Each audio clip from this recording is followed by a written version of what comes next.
आप सभी के हृदय में विराजमान परमात्मा को मेरी राम राम। राम की नगरी अयोध्या नगरी ऐसी सजी हुई है कि जहां निकलो जिधर देखो वहीं सौंदर्य की ही वर्षा। दशरथ के महल से उठती हुई प्रसन्नता की लहरें अयोध्या की गलियों में, चौबारों में, आंगनों में, घरों में, बाजारों में सब जगह फैल चुकी है और प्रत्येक अयोध्यावासी अपने अपने निजी प्रयासों से पहले से ही सुंदर बनी हुई अयोध्या नगरी को और अधिक सजा और संवार रहा है। चार चांद लगते जा रहे हैं और अब वह समय आ गया है कि बारात का आह्वान किया जाए उसे मिथिला की ओर ले जाने के लिए। तो दशरथ इस सारे समारोह की, इस बारात की जिम्मेदारी सौंपने के लिए भरत को बुलाते हैं। पिछले प्रसंग में हमने देखा था कि सर्वाधिक प्रसन्नता से भरत झूम रहे हैं कि राम का विवाह हो रहा है, उसका आयोजन होगा, यह शुभ समाचार आया है। इसकी सर्वाधिक प्रसन्नता भरत के प्रफुल्लित गात में हमें दिखाई दी। अब भरत को दशरथ बुलवाते हैं। भूप भरत पुन ले बोलाई, है गज से पंदन साजहू जाई। भरत को बुलाकर दशरथ क्या कहते हैं कि सुनो भरत, हाथी, घोड़े, रथ इत्यादि जो भी कुछ है उन सबको सजाओ, तैयार करो। चलूं बेग रघुबीर बराता, और रघुबीर की बारात हम लेकर चलेंगे। अब सुनत पुलक पूरे दो भ्राता। यह बात सुनकर भरत और शत्रुघ्न दोनों भाई पुलकित हो उठे कि वह सुंदर समय आ गया है कि हम अपने भाई की बारात लेकर जाएंगे। भरत सकल साहनी बोलाए। भरत ने सारे साहनियों को बुलाया। साहनी वे होते हैं जो घुड़साल के अध्यक्ष होते हैं। जहां राजाओं के घोड़े बंधते थे उस घुड़साल की सारी जिम्मेदारी साहनियों की होती थी। तो साहनी बुलाए। आयस दीन मुदित उठ धाए, और उनको आज्ञा दी कि सब घोड़ों को तैयार करो। और आज्ञा सुनकर वो सभी साहनी बहुत प्रसन्न हुए, दौड़े चले आए खुशी के मारे। रुचि रुचि जीन तुरंग तिन्हि साजे। और उन्होंने क्या किया कि जो घोड़ों पर तरह तरह की जीन सजानी शुरू की। बरन बरन बर बाजी बिराजे, और उत्तम कोटि के रंग बिरंगे घोड़े सजाए गए। सुभग सकल सुठ चंचल करने। और घोड़े कैसे थे?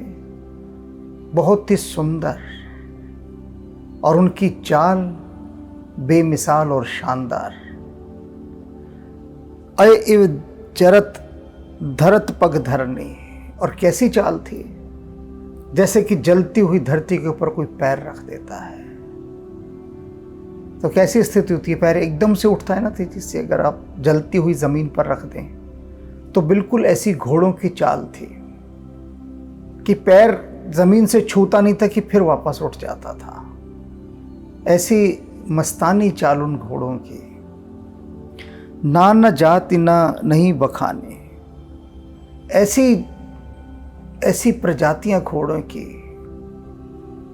नहीं जाहि बखाने, जिनका वर्णन ही नहीं किया जा सकता था। एक से एक बढ़िया घोड़े थे।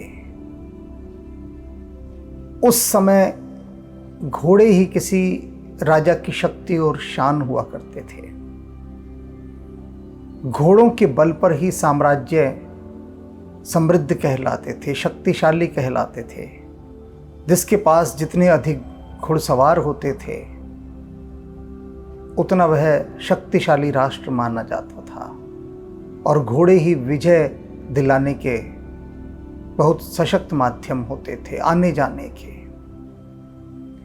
और उन घोड़ों का इतना सम्मान था कि उस सम्मान के लिए आज भी जो शक्तियां हैं इंजन की, उसको हॉर्स पावर का नाम दिया जाता है। सुना होगा आपने कितने हॉर्स पावर का इंजन है। तो घोड़ों की शक्ति का सम्मान आज भी बरकरार है। घोड़े चाहे नहीं रहे, लेकिन उनकी निशानी, उनकी यादगार के रूप में हॉर्स पावर इंजनों को दे दी गई। तो ये शक्ति ही किसी साम्राज्य के लिए बहुत बड़ा गर्व की बात थी कि उसके पास विभिन्न प्रजाति के घोड़े हैं। निदर पवन जनु चहत उड़ाने। और कैसे घोड़े थे कि जैसे तेज दौड़कर ये पवन की भी निंदा करते हों, हवा को भी हरा देते हों, वायु की गति से भी तेज चलने वाले घोड़े। आप ऐसा समझिए ना कि जैसे आज आप मोटरसाइकिल पर 100 की स्पीड से जाते हैं तो पगला देती है 100 की स्पीड, और ऐसे ही घोड़े होते थे। ये घोड़े क्या हैं? ये मोटरसाइकिल ही तो हैं उस समय की, बाइक हैं उस वक्त की बाइक, जिंदा बाइक, मशीन नहीं, जिनमें एहसास होता था, मालिक के लिए प्रेम होता था और एक नया अंदाज होता था उनके पास। घोड़े की शान ही अलग है। तो ऐसे घोड़े थे जो हवा से भी तेज बातें करते थे। तिन सब छैल भय अवसारा, भरत सरिस भय राजकुमारा। और कहते हैं उन सब घोड़ों के ऊपर जो सवार थे, कौन सवार हुए? भरत जी के जैसे ही अवस्था वाले सुकुमार राजकुमार उन घोड़ों की शान बने, सवार बने। उन सजे धजे घोड़ों के ऊपर राज परिवार के राजकुमार बैठे। वे जो भी उच्च पदों पर आसीन मंत्री इत्यादि उनके जो पुत्र थे, उनके जो छैल छबीले नौजवान थे, वे सब उन घोड़ों पर बैठे। सब सुंदर सब भूषण धारे। और वे सब क्या थे? बहुत ही सुंदर थे, आभूषण धारण किए हुए थे। करसर चाप तून कट भारी, धनुष बाण लिए हुए थे और कमर में बहुत भारी तरकस बांधा हुआ था उन्होंने। छरे छबीले छैल सब सूर सुजान नवीन। और कैसे थे वो? बड़े छैन छबीले, बलवान, ज्ञानवान, ऐसे वीर युवा उन घोड़ों पर सवार थे। जुगपतचर अवसार प्रति जे असी कला प्रवीण। और जो घोड़ों पर सुंदर छैन छबीले राजकुमार बैठे थे, सशस्त्र हथियार बंद, उनके साथ घोड़े पर जमीन पर 2 पैदल सवार चल रहे थे। और वे सवार कैसे थे?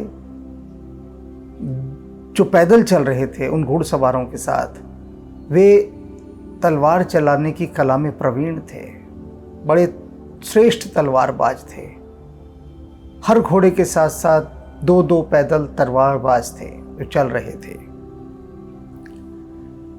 बांध बिरद वीर रन गाढ़े, निकस भय पुर बाहरे ठाड़े। और वीरता का बाना धारण किए हुए, यानी शस्त्रधारी हुए ये सारे के सारे नौजवान सब अयोध्यापुरी से बाहर गए और वहाँ इकट्ठे हो गए।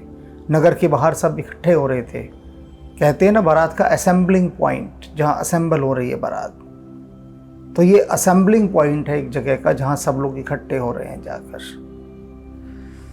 फिर ही चतुर तुरंग गति नाना, हर्ष ही सुन सुन पनव निशाना। और भेड़ी और नगाड़े बजने लगे, ढोल बज रहे हैं, नगाड़े बज रहे हैं, और जो ये बांके छैन छबीले नौजवान नगर के बाहर घोड़े लेकर इकट्ठे हुए थे, वो विभिन्न प्रकार के घोड़ों के करतब दिखा रहे हैं, दौड़ रहे हैं, इधर से दाएं बाएं घूम रहे हैं। तो ये अपनी प्रसन्नता को व्यक्त करने के लिए घुड़सवार इधर उधर घोड़ों को दौड़ा रहे हैं, और नगाड़े भेरियां ये सब बज रहे हैं। रथ सारथी ने विचित्र बनाए, ध्वज पताक मणिभूषण लाए। और सारथियों ने क्या किया, रथों को ध्वजा से, मणियों से, आभूषणों से सजा दिया है। रथ तो ऐसे सजा दिए हैं कि दुल्हन भी क्या होगी उसके आगे। और चंवर चारु किंकिनी धुन करही, भानु जान शोभा परिहरही। रथ पर बहुत सारे घंटियां लगाई गई, झालरें लगाई गई, चंवर लगाए गए, इत्यादि आभूषण रथों को पहनाए गए। और उन सब के बाद सज धज के जब वो रथ सामने आया तो ऐसा लग रहा था जैसे कि सूर्य के रथ की शोभा को भी वो छीन लेंगे, ऐसे सजा दिए थे रथ। सांव करण अगणित है होते, ते तिन रथन सारथी ही जोते। सांवले रंग के, काले रंग के अनगिनत घोड़े थे, और उन काले घोड़ों को उन रथों में जोत दिया गया। सुंदर सकल अलंकृत सोहे, और वे जो सुंदर घोड़े थे अलंकृत सोहे, अनेक प्रकार के आभूषणों से सजे हुए थे। तिन्हि बिलोकत मुनि मन मोहे।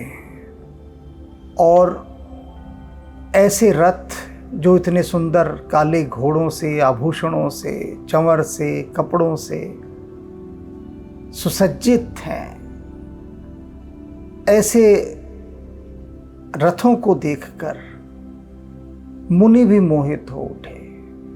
अब मुनियों का क्या लेना देना इस रथों की शोभा से प्रभावित होकर? मुनि क्यों प्रभावित होगा? मुनि इन चीजों से बाहर जा चुका है। ये ऐसा ही हुआ कि कोई कहे कि उनकी इतनी बढ़िया मॉडल की गाड़ियां देखकर कोई साधु मुग्ध हो गया, देखता ही रह गया, वाह क्या गाड़ी है। तो साधु का क्या लेना देना गाड़ी की सुंदरता से प्रभावित होने को लेकर? वह क्यों प्रभावित होगा? किंतु यहां यह बताने के लिए कि रथ इतने सुंदर थे कि जो मुनि सुंदरता से भी प्रभावित नहीं होते, उनको भी इन रथों ने अपनी ओर आकर्षित कर लिया था। उनका भी कहीं नियम और व्रत भंग कर दिया गया था। उनका मन जो कहीं इन सांसारिक भोग विलासों की ओर मुड़ता नहीं था, उसको भी मोड़ डाला था। इतनी सजावट थी रथों की। जे जल चल ही थल ही कि नाही। और कह रहे हैं कि ये जो घोड़े थे अयोध्या के, कैसे थे? पानी के ऊपर भी ऐसे दौड़ते थे जैसे कि जमीन पर दौड़ रहे हो। टाप ने बूढ़ बेग अधिकाई। और उनकी जो खुर थे, उनकी जो टापे थी, पानी के अंदर नहीं डूबती थी, पानी के ऊपर ही ऊपर रहती थी। इतनी तेज दौड़ते थे कि लहरों के ऊपर ही दौड़ के पार कर जाते थे नदी को। अब इसका अर्थ समझे आप, यह अतिशयोक्ति अलंकार है। आपने देखा होगा या किया होगा, नहीं किया तो करके देख लेना, नहीं देखा तो कहीं सर्च करके देख लेना। मैंने तो किया है। पत्थर लेते थे मटकों के टूटे हुए छोटे छोटे से गांव में, और गांव का जो जोहड़ होता था, तालाब, उस पर हम तिरछा करके पत्थर को फेंक के मारते थे। और पत्थर लहरों के ऊपर ही छलांगे मारता मारता मारता आगे दूर तक चला जाता था, बहुत दूर तक। तो वही यहां घोड़ों की बात बताई गई है। पत्थर पानी में जल्दी नहीं डूबता था, बहुत लंबी दूर तक वो तैरता हुआ छलांगे मारता हुआ, जैसे कि मोटर बोट जाती है ऐसे जाता था। कि इतनी तेज घोड़े दौड़ते थे कि पानी के ऊपर ही ऊपर रहते थे, नीचे पैर रखने का ही मौका नहीं मिलता था कि पैर डूबे। कहने का अभिप्राय कि बहुत तीव्रगामी अश्व थे। अस्त्र शस्त्र सब साज बनाई, रथी सारथी निलही बोलाई। और सारथियों ने रथों में पूरे शस्त्र अस्त्र रख लिए, सारे आयुध रख लिए, सब हथियार डाल लिए रथों में, उन्हें सजा दिया। और फिर उन्होंने रथियों को बुलाया, सवारों को निमंत्रण भेजा कि आ जाइए, जिस जिसका जो जो रथ है उस पर स्थान ग्रहण करें, हमने पूरी तैयारी कर ली है। चढ़ चढ़ रथ बाहर नगर लागी जुरन बरात, होत सगुन सुंदर सभी जो जेही कारज जात। रथों पर चढ़ चढ़कर बारात के लिए लोग नगर के बाहर निकलने लगे। वही जो असेंबलिंग पॉइंट था, सब पहुंचने लगे वहां पर। और जो जिसको भी जो काम दिया गया था करने के लिए, उसे अपने काम के अंदर शुभ शगुन दिखाई देने लगे। जो भी जिसका जो काम था, जो भी जिम्मेदारी सौंपी गई थी, हर एक को हर काम के अंदर शुभ शगुन दिखाई दे रहे थे करते हुए, घटते हुए। कलित कर बरही परी अंबारी, और हाथियों के ऊपर श्रेष्ठ कोटि के प्रजाति के हाथी थे, उनके ऊपर बड़े सुंदर सुंदर झालरें डली हुई थी। कहीं न जाई जही भांति सवारी, और उनको किस प्रकार से संवारा गया था, सजाया गया था, उन अम्बरियों को कहा नहीं जा सकता। इतना सुंदर काम था कि कहा ही नहीं जा सकता। चले मत गज घंट बिराजी, मनहु सुभग सावन घन राजी। और जब वो हाथी चलते थे तो हाथियों के कानों के पास बड़े बड़े घंटे लटकाए हुए होते हैं, कि जब हाथी चलता है तो वो घंटे बजते हैं गले में, कानों के पास। तो वो कैसे घंटे थे? क्योंकि इतने हाथी थे कि उनके घंटों की आवाज़ सुन के ऐसे लगता था कि जैसे आसमान में बादल गरज रहे हों।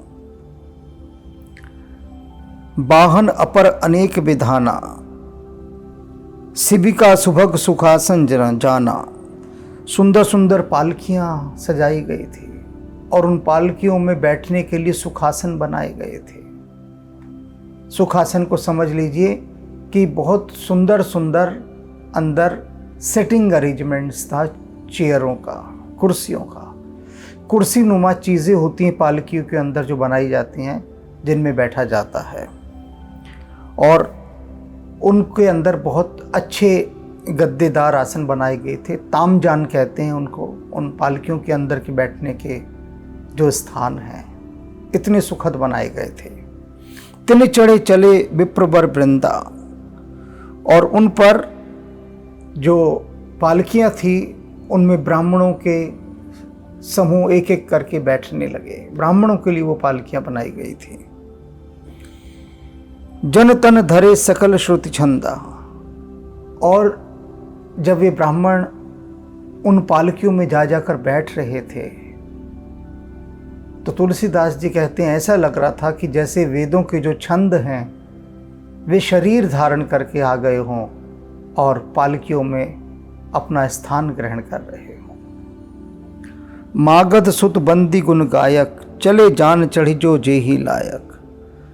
और जो मागध थे, सूत थे, बंदी जन थे, भाट जन थे, वे सब अपने अपने जो जो वाहन उनके लिए बनाए गए थे उस पर जाकर बैठ रहे थे। होता है ना शादी में कि भैया ये हलवाइयों का व्हीकल, ये सारे हलवाई इस बस में जाएंगे, और ये बैंड वाले हैं ये उस टेम्पू में जाएंगे, टेम्पू बैंड वालों के लिए, या एक अलग बस कर दी है उसमें टेम्पू जाएंगे, और ये हलवाइयों का सामान इसमें जाएगा। इस तरह से करके विभाजन किया जाता है कौन किस में जाएगा? ये जो हेल्पर हैं, जो मदद करने वाले सहायक हैं, इनके लिए ये वाली बस कर दी है, और बाकी लोग जो बढ़िया सबसे शानदार विदेशी बस है उसमें जाएंगे। जो और बढ़िया है उनके लिए स्पेशल एक एक कार अलग कर दी गई है। ऐसा ही होता है ना शादी में, वही सब यहाँ हो रहा है। हर एक के लिए अलग अलग प्रकार के वाहनों की व्यवस्था की गई है। कौन किस में जाएगा? कोई पालकी में जा रहा है, कोई रथों में जा रहा है, किसी के लिए और दूसरे प्रकार के साधन किए गए हैं। बेसर ऊंट वृषभ बहुजाति, और वहाँ पर खच्चर, ऊंट, बैल और बहुत प्रकार के अलग अलग जातियों के पशु थे। चले वस्तु भरी अनगिनत भांति, बैलगाड़ी, ऊंट गाड़ी, घोड़ा गाड़ी, खच्चर गाड़ी, गधा गाड़ी, मार दुनिया भर की प्रजातियों की गाड़ियाँ थी, और उनमें सामान लदा हुआ था। जो बारात की आवश्यकता का सामान होगा वो सब उन गाड़ियों में लाद दिया गया। कोटिन कांवरी चले कहारा, विविध वस्तु जो बरने पारा, और करोड़ों की संख्या में कांवड़िए और कहार साथ थे। हेल्पर, हेल्पिंग हैंड्स, कहार जो डोलियां उठाते हैं, पानी भर के पिलाते हैं, वे सब साथ थे। विविध वस्तु को बरने पारा, और इतनी प्रकार की वस्तुएं लेकर चल रहे थे, इतना साजो सामान था कि उसका वर्णन नहीं किया जा सकता। चले सकल सेवक समुदाय, निज निज साज समाज बनाई, और जितने सेवक थे वो अपना अपना समाज बनाकर, यानी अपने अपने अकॉर्डिंग टू ग्रुप, अपना अपना ग्रुप बनाकर सब चल रहे थे, जिसको जो जिम्मेदारी सौंपी गई थी उसके हिसाब से। सबके उर निर्भर हर सुपूरित पुलक शरीर, और सबके जो हृदय थे वो पुलकित थे, प्रसन्न थे। शरीर खुशी के मारे नाच रहा था, हृदय निर्भर था, आनंदित था। किस बात के लिए आनंदित था?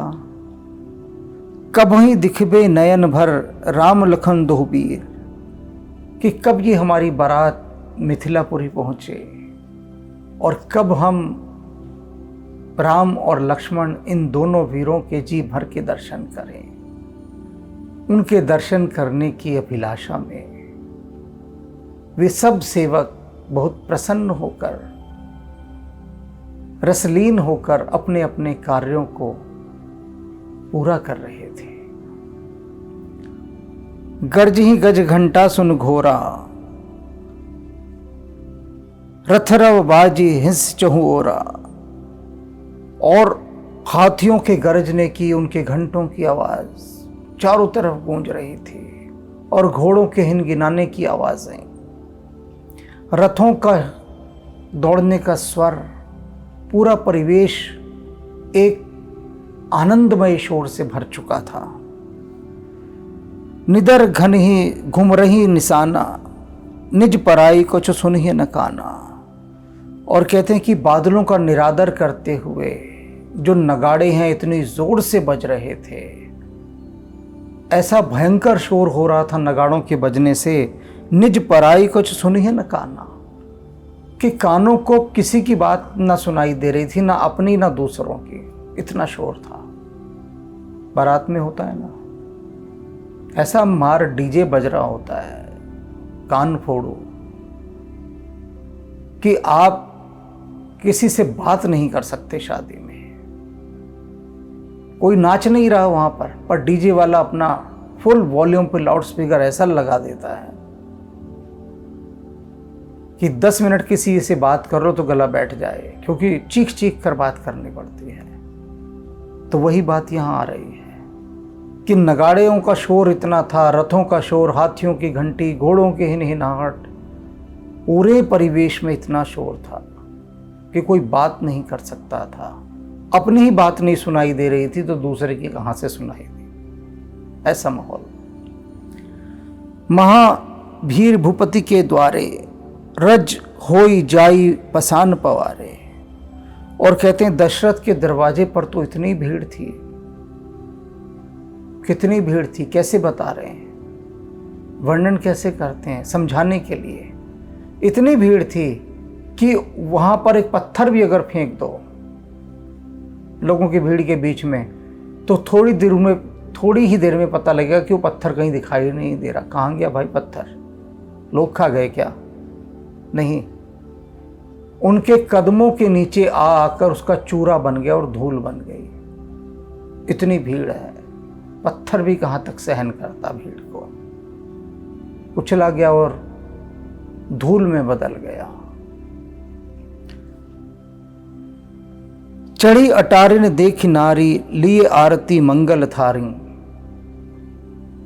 अटारियों के ऊपर, छज्जों के ऊपर स्त्रियां थाल सजाए खड़ी थीं और उन थालों में मंगलमय आरती थी और वे आरती ले रही थी। गावहीं गीत मनोहर नाना, अनेक प्रकार के गीत, मंगलमय गीत वे गा रही थीं। अति आनंद न जाई बखाना, और उनके मन में इतना आनंद था गीत गाते हुए कि उसका बखान नहीं किया जा सकता। कितनी कितनी बार तुलसीदास जी ये कहते हैं अनेक स्थानों पर कि उसका तो वर्णन ही नहीं किया जा सकता। तो इसका अर्थ यह मत समझ लीजिएगा, बिल्कुल मत समझ लीजिएगा कि तुलसीदास जी के पास कोई उदाहरण नहीं था उस बात को समझाने के लिए, या तुलसीदास जी समर्थ नहीं थे। ऐसी कोई बात नहीं है। तो फिर बात क्या है? क्यों बार बार कई प्रसंगों के लिए वो कहते हैं कि इसकी शोभा का वर्णन हो ही नहीं सकता?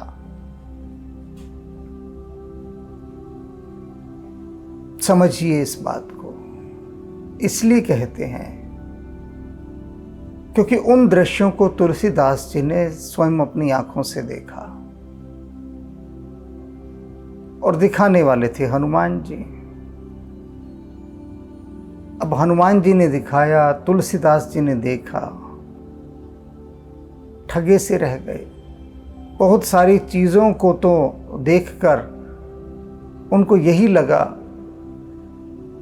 मैं क्या लिखूं, क्या समझाऊं,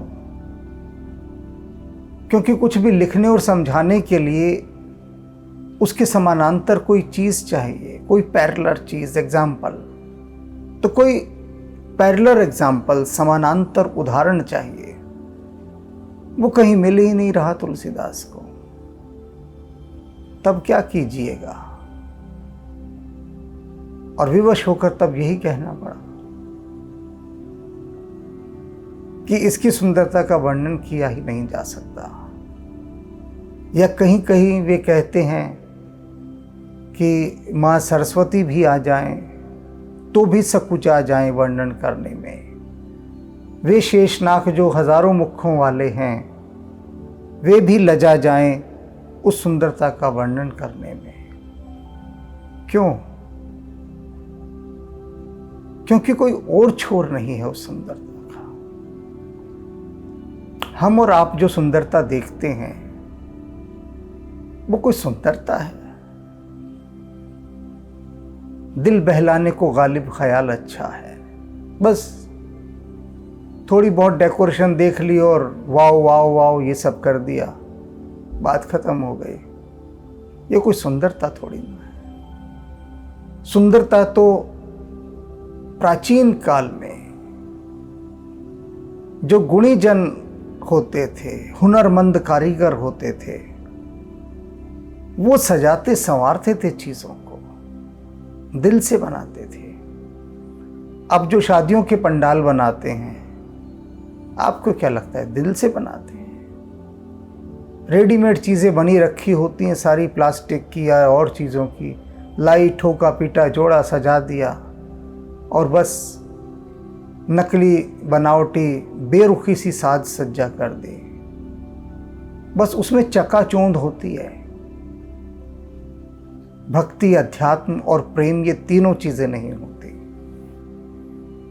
तो ये जितनी भी सुंदरता है मिथिला की, अयोध्या की, इसकी सुंदरता में एक जो सबसे बड़ी चीज़ आन जुड़ी है वो है जिसने भी इनको सजाया उस समय उन सजाने वालों के मन में प्रेम था, श्रद्धा थी, भक्ति थी, आनंद था, अध्यात्म था। उन सब तत्वों के सम्मिश्रण के बाद जो सजावट होगी, कैसे कोई उसकी सुंदरता का वर्णन कर देगा? नहीं कर सकता। तो इसलिए तुलसीदास जी रह रह जाते हैं वर्णन करते हुए। तब सुमंत्र दोई सयंदन साजी, जो ते रवि है निंदक बाजी। और उसके बाद सुमंत्र जी ने, जो महाराज दशरथ के अंतरंग सेवक थे, मंत्री थे, निजी सलाहकार थे, सब कुछ थे, सुमंत्र जी ने बहुत सुंदर ही 2 रथ सजवाए। और उसमें जो घोड़े जोते, उन घोड़ों के जोतने के बाद जोते रवि है निंदक बाजी, भगवान सूर्य के जो घोड़े थे, भगवान सूर्य के रथ के घोड़े, वे भी लजा जाएं, इतने सुंदर घोड़े उन 2 रथों में जोते गए। 2 रथ रुचिर भूप पही आने। और उन दोनों सुंदर रथों को राजा दशरथ के पास लाया गया। नहीं सारथ पही जाहि बखाने। और कहते हैं वो क्या सुंदरता थी उन रथों की। फिर वही बात आ गई कि शारदा भी उनका वर्णन नहीं कर सकती थी, वाग देवी सरस्वती भी समर्थ नहीं थी उनकी सुंदरता का वर्णन करने में। राज समाज एक रथ साजा, दूसर तेज पुंज अति भ्राजा। एक रथ जो था उस पर बहुत राजसी और कीमती सामान रखा गया। जो 2 रथ आए थे सुंदर सजे धजे, एक पर बहुमूल्य कीमती राजसी सामान लादा गया, और वह जो दूसरा रथ था तेजस्वी कांतिमान, तही रथ रुचिर वशिष्ठ, कहूँ हर्ष चढ़ाई नरेश। उस सुंदर रथ के ऊपर दशरथ ने गुरु वशिष्ठ जी को चढ़ाया कि आप इस पर बैठिए। आपू चढ़े स्पंदन सुमिर हर गुर गौरी गणेश। और फिर अपने आप एक दूसरे रथ पर चढ़े, और उस रथ पर चढ़ने से पहले भगवान शिव का, गुरु का, पार्वती का और गणेश जी का सुमिरन किया, उनको नमस्कार किया, प्रणाम किया। और गुरु वशिष्ठ के साथ ही जो एक और रथ था उस पर दशरथ सवार हुए। सहित वशिष्ठ सोए नृप कैसे। वशिष्ठ जी के साथ दशरथ कैसे लग रहे हैं, कैसे शोभा पा रहे हैं। सुरगुर संग पुरंदर जैसे, ऐसे पा रहे हैं जैसे गुरु बृहस्पति के साथ देवराज इंद्र चले आ रहे हैं। करकुल रीति वेद विधि रायु, देख सब ही सब भांति बना हो। और करिकुल रीति, कुल की जो रीति थी उसके अनुसार, वेद विधि राव, और वेदों की रीति के अनुसार सब प्रकार से सारे सुंदर आयोजनों को किया गया था। देख सब ही सब भांति बनाओ, सारी व्यवस्था को, सारे कार्यों को कुल की मर्यादा और वेदों की नीति के अनुसार ही सुनिश्चित किया गया था। सुमिर राम गुर आयुष पाई। और रामचंद्र जी का सुमिरन करके, स्मरण करके, उनको याद करके दशरथ ने गुरु वशिष्ठ से आज्ञा मांगी। चले महीपति शंख बजाए। और पूरी बारात को चलने की आज्ञा देने के लिए तब दशरथ ने शंख बजाया, शंख फूंका। हर से विबुद्ध विलोकित बराता। और उस विविध प्रकार से सजी हुई बारात को देखकर वे बहुत हर्षित हो गए। बरसे ही सुमन सुमंगल दाता। और क्या हुआ? और देवताओं ने उस सुंदर बारात को देखकर हर्षित होकर पुष्पों की वर्षा की, मंगलमय सूचक संकेतों की वर्षा की। भय हूँ कोलाहल है गए बाजे। और क्या है, शोर मच गया घोड़े और हाथियों का चारों तरफ, क्योंकि अब चलने के लिए कह दिया गया। व्योम बारात बाजने बाजे, और आकाश में और बारात में दोनों जगह बाजे ही बजने लगे। संगीत, नगाड़े, अनेक प्रकार के वाद्य यंत्र जमीन और आसमान दोनों में गूंज उठे। सुर नर नारी सुमंगल गाई, सरस राग बाज ही सहनाई। और देवांगनाएं, नारियां, ये सब सुमंगल गीत गाने लगी और सरस राग बाज ही सहनाई। सुंदर और सरस राग के अंदर शहनाइयां बज उठी। घंट घंटी घुनी बरनी न जाही, घंटे और घड़ियाल, घंटियों, इन सब की आवाज़ों का तो वर्णन ही नहीं किया जा सकता, इतनी बज रही थी। सरव कर ही पाइक फर हर ही, और क्या कर रहे थे, बारात के आगे आगे पैदल जो चल रहे थे लोग, वो अनेक प्रकार के करतब दिखा रहे थे, करतब दिखाने वाले लोग थे। आपने देखा होगा कई बार दिखाते हैं फिल्मों के अंदर, जो पैदल चलने वाले करतब, कहीं राजा के यहाँ समारोह हो रहा है तो कोई तलवार को हवा में उछाल रहा है, कोई हाथ में डंडे में एक आग लेके मुंह से तेल फेंक रहा है और आग आसमान की ओर जा रही है, कोई 3-3, 4-4 गेंद को एक ही हाथ में उछाल रहा है। तो इस तरह के जो करतबबाज लोग थे, बाजीगर, वो बारात में आगे पैदल चल रहे थे और विभिन्न प्रकार के करतब करते हुए चल रहे थे। हास कुशल कल गान सुजाना, और कर ही विदूषक कौतुक नाना। बहुत तरह के मस्खरे, जोकर, बहुत प्रकार के जो हंसी कॉमेडियंस, वो आगे आगे चल रहे थे बारात के, उल्टी सीधी हरकत करते थे जिससे लोग हंसते थे, उनका मनोरंजन होता था। हास कुशल कल गान सुजाना, जो हंसाने में बड़े कुशल थे और अच्छे अच्छे मधुर गीत गाने वाले, वो सब बारात के आगे चल रहे थे। तुरग नचावही कुंवर बर, अकन मृदुंग निशान, नागर नट चित वहीं चकित, डगी ही ने ताल बंधान। और क्या था, और घोड़ों को नचाने वाले थे। और घोड़ों के नचाने वाले कैसे थे, ढोल बजता था, संगीत बजता था, और उस ढोल और संगीत की थाप पर बिल्कुल एग्जैक्ट जहां बजना होता था, उसी थाप पर घोड़े नाचते थे, नृत्य करते थे। और इतना परफेक्शन था, इतनी निपुणता थी कि जो बंदिश थी, उस बंदिश में जहाँ पर जो ताल दी जानी है, उस ताल के साथ ही घोड़ा थिरकता था। तो इस सारे करतब को देखकर जो नट थे वो भी हैरान रह गए कि क्या घोड़ों को प्रशिक्षण दिया गया है कि संगीत की एक एक ताल पर नाचते हैं। यहाँ इंसान नहीं नाच पाता संगीत के स्टेप्स पर, और वहाँ घोड़ा नाच रहा है। बताइए, तो कितना अधिक कौशल था अयोध्यापुरी में।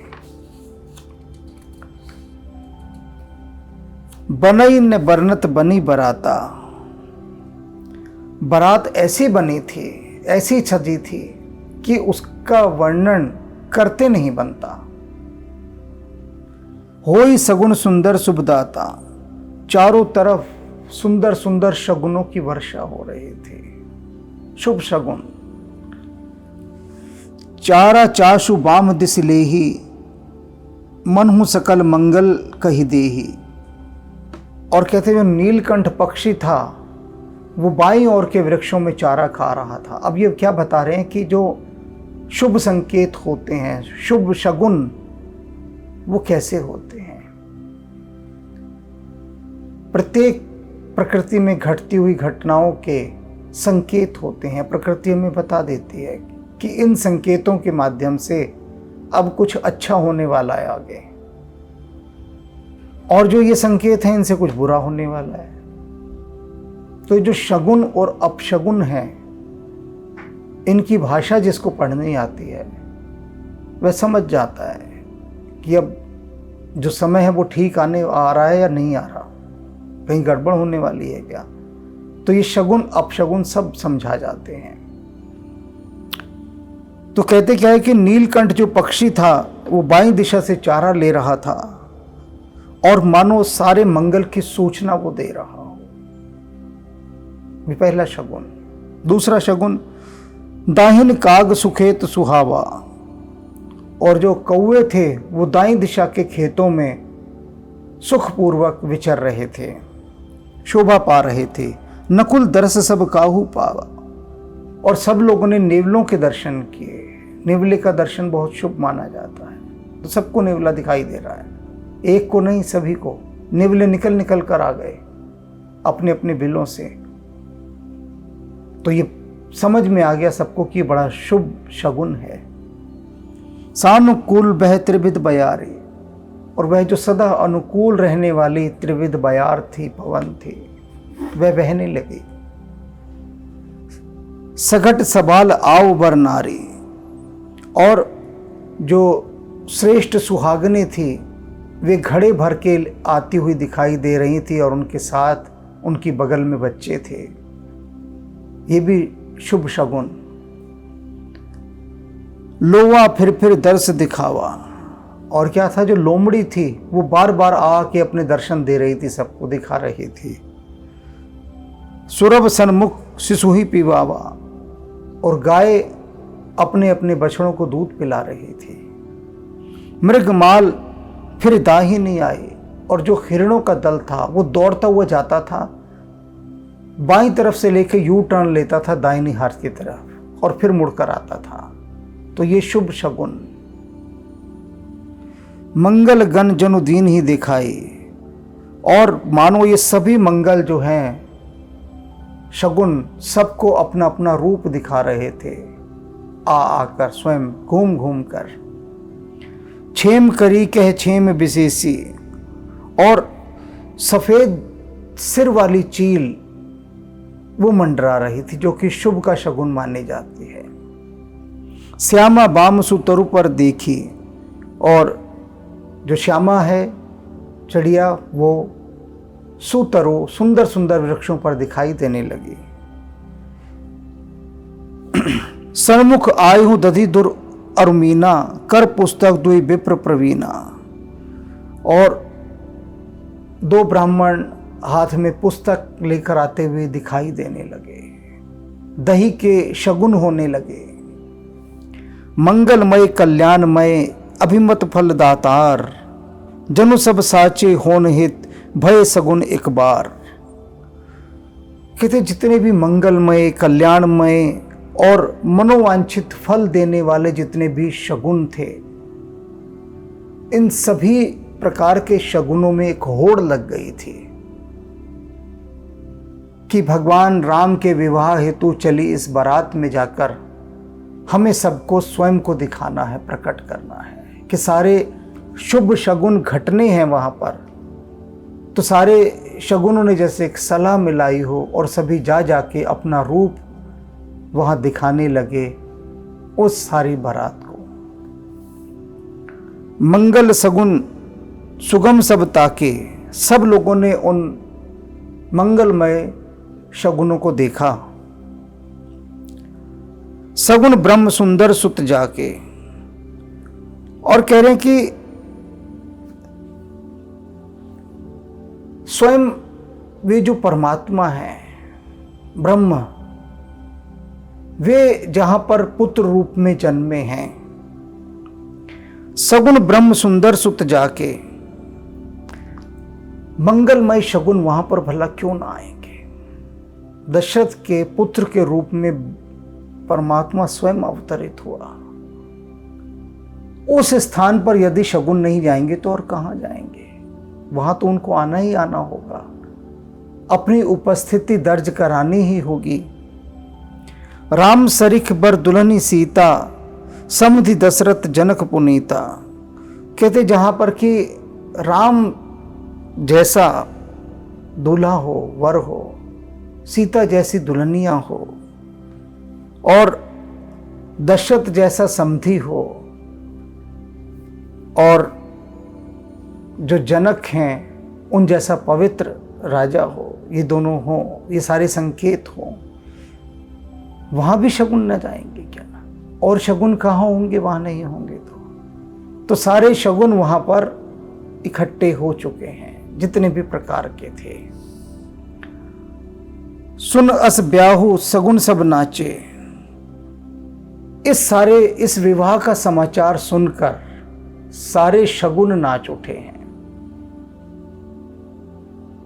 कितनी सुंदर अभिव्यक्ति है। अब शगुनों का तो कोई पता ही नहीं कहां पर है, सब भाग गए। और इस बारात में जितने भी शुभ संकेत होते हैं, शुभ शगुन होते हैं, वे सब नाचते गाते आ रहे हैं। शगुन नाचते हुए आ रहे हैं खुशी के मारे राम की बारात में।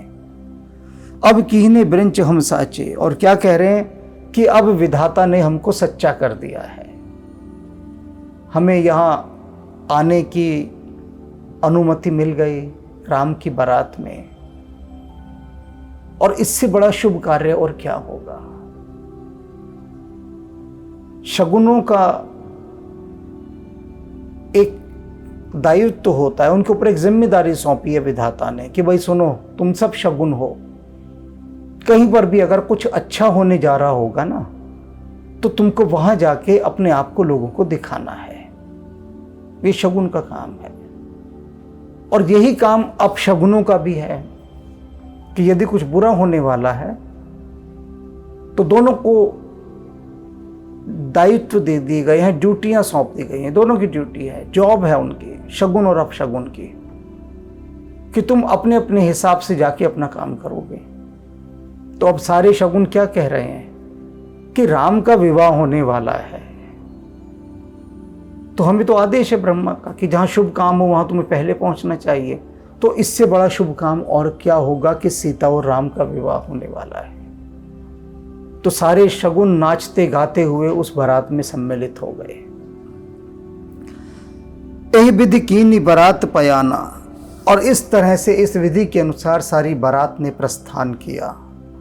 है गज गाज ही हने निशाना, और घोड़े हाथी गरज रहे थे, डंकों की चोट हो रही थी, नगाड़े बज रहे थे, बारात चल रही थी। आवत जान भालुकुल केतु, सरित तिन्हें जनक बंधाए सेतु, और सूर्यवंश के पताका स्वरूप दशरथ जी को आते हुए देखकर सरतिनी जनक बंधाए सेतु, जनक जी ने नदियों के ऊपर पुल बनवा दिए। देखते ही देखते कि बारात आ रही है, पुलों का निर्माण कर दो। देखते ही देखते पुल बन गए। बीच बीच बरबास बनाए, सुरपुर सरित संपदा छाए, और बीच बीच में उनको ठहरने के लिए जनवासे बनाए गए, परवास बनाए गए, जहां पर कि ठहराया जाता है। होता है ना, बारात एक जगह जाकर रुकती है जब आती है, उसके बाद वहाँ दूल्हे वूल्हे को सजा के ढोल बजाते हुए फिर आगे लेके जाते हैं, जहाँ थोड़े से चाय पकौड़े आप लोगों को मिलते हैं, असेंबलिंग पॉइंट। और वहाँ का सारा इंतज़ाम लड़की वाला करता है। तो लंबी बारात थी, दूर से आई थी, कई जगह पड़ाव होने थे उसके, आराम आराम से, कोई जल्दी तो होती नहीं थी उस समय। आज होता है, आज शादी 2-3 घंटे की होती है, रात को 9 से लेके 12 बजे तक बस। और अगर हम पीछे लौटें 60-70 साल पहले तक भी, तो बारात 3 दिन 4 दिन 1-1 हफ्ता ठहरती थी जाकर, जिसके यहाँ जाती थी। तो वहाँ पूछते थे कि भाई तुमने ये बारात को कितनी रोटियाँ खिलाई, 1 रोटी 2 रोटी, इसका मतलब कितने दिन ठहराया। तो कई कई दिन बारात ठहरा करती थी, उनके इंतज़ाम होते थे। तो इसीलिए जनक ने रास्ते में बहुत सारे प्रबंध किए थे। बीच बीच बरबास बनाए, सुरपुर सरिस संपदा छाए, और जिनमें क्या था कि देवलोक के समान संपदा छाई हुई थी, सुविधा, यानी 5 स्टार फैसिलिटीज। इस व्याख्यान में मुझे बहुत सारे आजकल के अंग्रेजी शब्दों का प्रयोग करना पड़ रहा है समझाने के लिए, उनको उपयोग में ला रहा हूं। कि अगर मैं कहूँगा कि बहुत सारे देवलोक के संसाधन जुटाए हुए थे, तो आधों के ऊपर से तो बात ही सिर के ऊपर से चली जाएगी। एक लाइन में बोल दिया जाए 5 स्टार फैसिलिटीज, सबके जहन में बड़े अच्छे से समझ में आ जाती है बात कि भाई हाँ क्या इंतजाम रहा होगा, 5 स्टार अरेंजमेंट। तो ऐसी सुंदर व्यवस्था महाराज जनक की तरफ से रास्ते में बारात के लिए की गई थी। तो ऐसी सुंदर सजी धजी बारात और उसका स्वागत हो रहा है। आपने भी इस बारात का पूरा आनंद लिया होगा,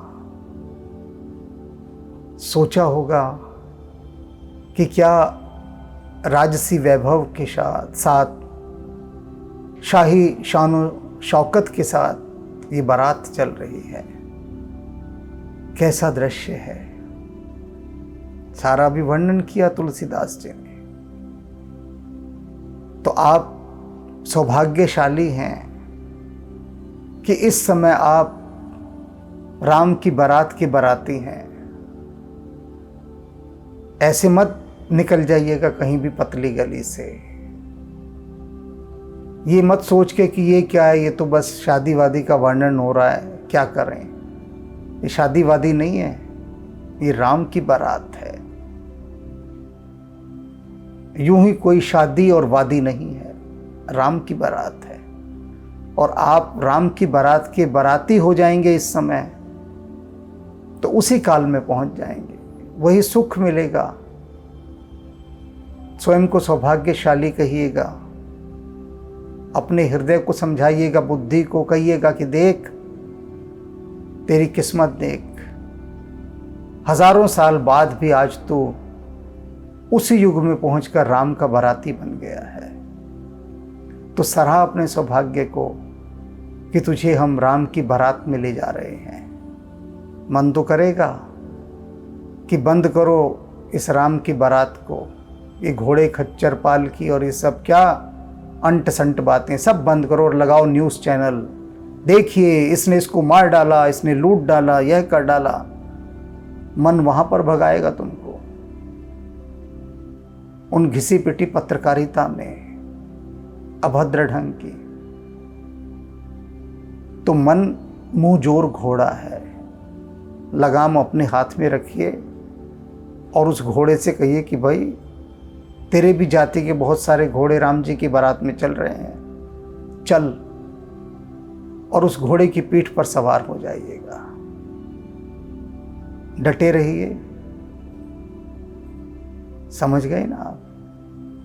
ठाड़े रहियो ओ बाके यार रे, ठाड़े रहियो। भूप भरत पुनि लिए बुलाए, है गै संदन साजऊ जाए। चलो बेगी रघुबीर बराता, सुनत पुलक पूरे दो भ्राता। भरत सकल साने बुलाए, आयुष दीन मुदित उठि धाये। रचि रुचि जीन तुरग तिन साजे, बरन बरन बरबाजी बिराजे। सुबग सकल सुठि चंचल करनी, है इव जरत धरत पग धरनी। नाना जाति न जाई बखाने, निदरी पवन जनु चहत उड़ाने। तिन सब छयल भये असवारा, भरत सरिस बैराज कुमारा। सब सुंदर सब भूषण धारी, कर सर चाप तून कटि भारी। छरे छबीले छयल सब, सूर सुजान नबीन। जुगपद चर असवार प्रति, जे असि कला प्रवीण। बांधे बिरद वीर रनगारे, निकसी भयपुर बाहर ठारे।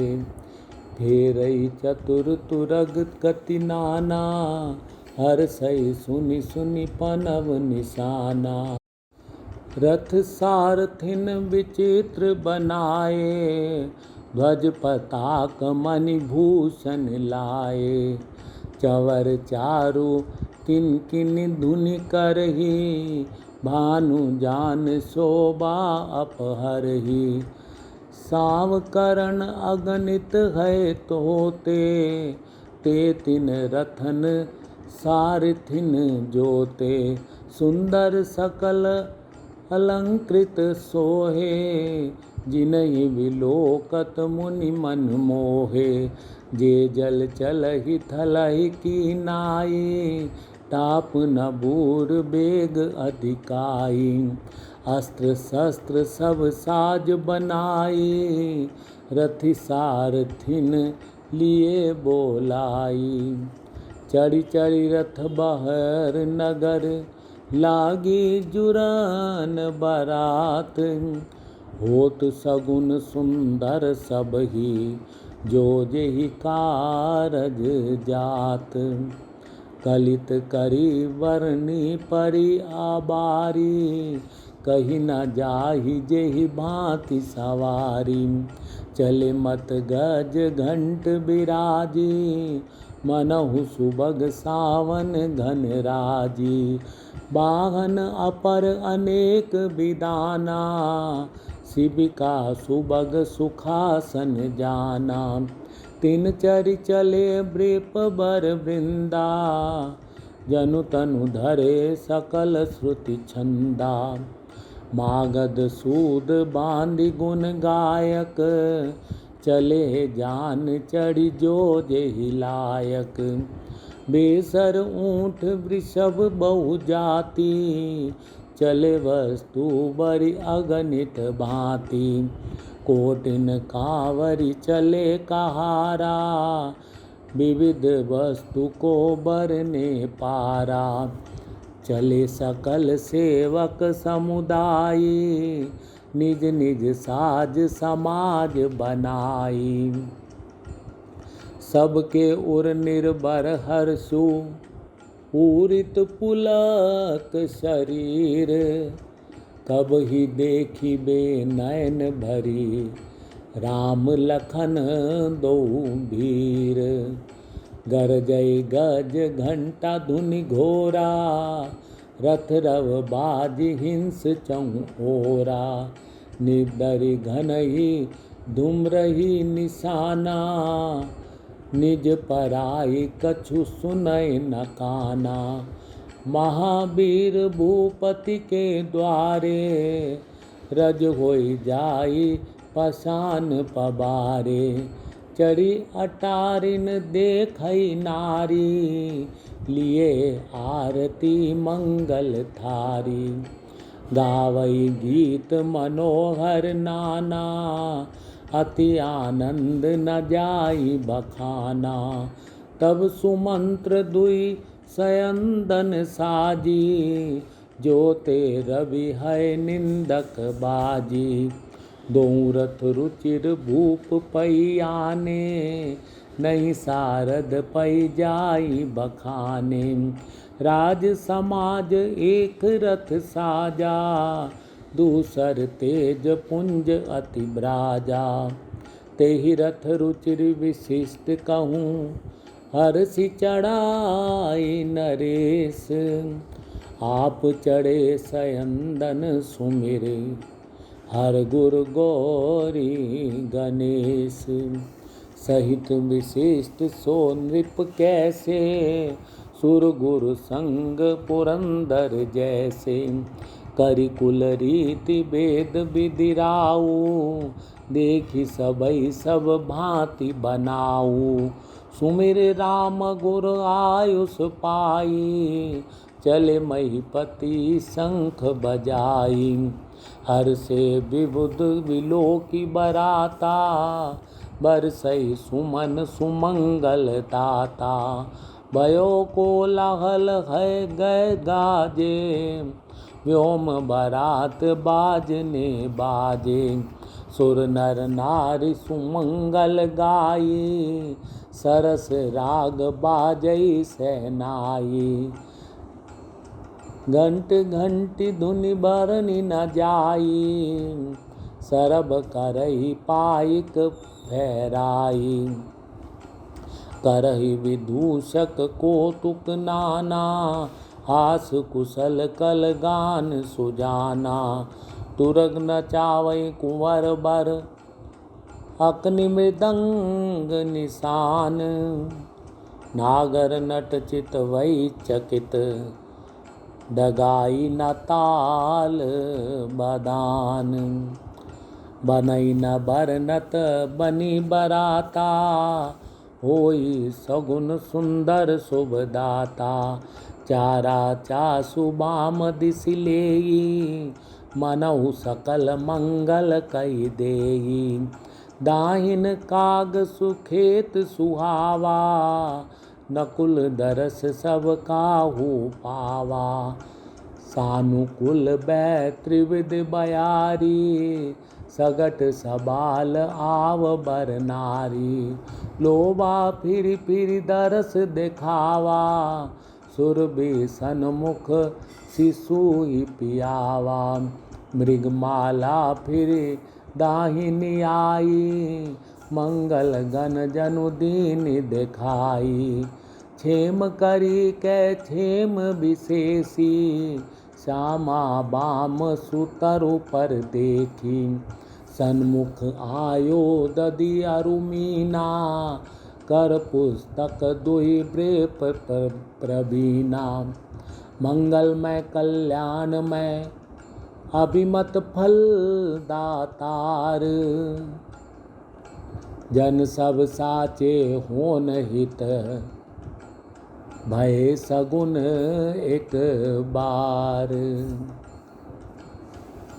मंगल सगुन सुगम सब ताके, सगुन ब्रह्म सुंदर सुत जाके। राम सरिस बरु दुलहिन सीता, समधि दशरथ जनक पुनीता। सुनियस ब्याहु सगुन सब नाचे, अब कीने बिरंचि हम साचे। एहि विधि कीन बरात पयाना, है गै गाजहि हने निशाना। आवत जानि भानुकुल केतु, सरितिन जनक बंधाए सेतु। बीच बीच बर बास बनाए, सुरपुर सरिस संपदा छाए। सुरपुर सरिस संपदा छाए।